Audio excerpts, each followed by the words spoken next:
I'm Ken Finn from the Exploratorium in San Francisco.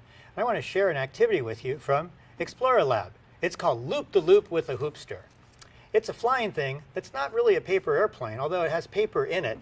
What I like about it, it's a flying thing that doesn't look like it'll fly necessarily, but it does.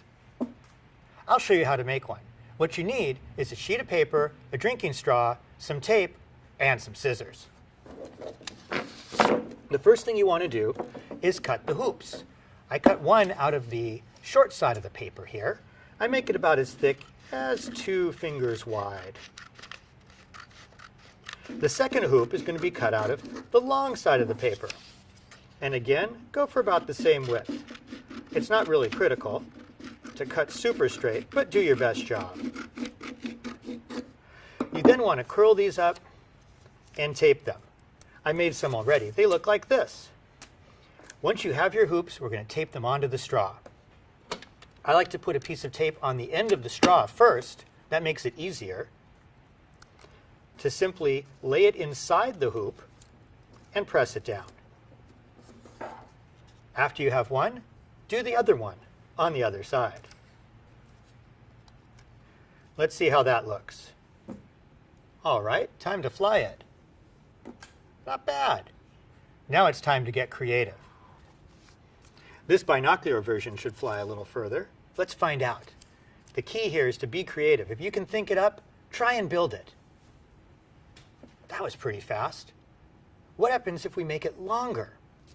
By joining 2 straws together and putting a little bit of tape there, I made a long javelin style that will sail across the studio and across your bedroom. Remember, these are found on page 76 of the Exploralab. I'd like to share one more activity with you that's not in the book. It's another flying thing.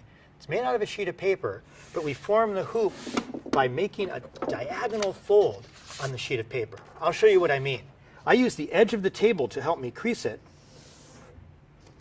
Then by folding it over, I've put the paper into 2 halves, but it's kind of funny looking.